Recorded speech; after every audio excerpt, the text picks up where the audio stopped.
was about 8 or 9 years ago. I was with my brother and a friend of ours, and we were taking this kind of half-formed idea around about a secret society of explorers, and we presented it as a return to the old classic high adventure story.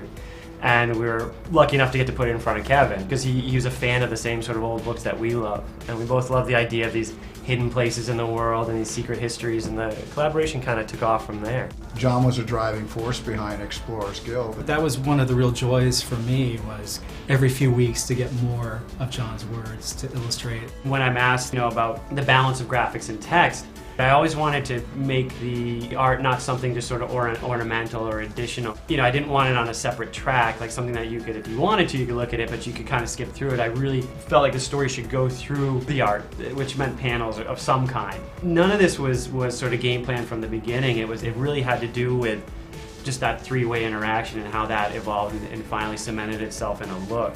I've watched a lot of collaborations, and I haven't seen very often where it's almost an alter ego, the way that you guys were able to work. But I think one of the more interesting things about the writing, about the story, was actually the hiring of Rick, which was, we found him in the Want ads. So out there, people are thinking, how am I ever going to get into a great collaboration? Read the Want ads. That's what you do. Go to Craigslist. You do this stuff.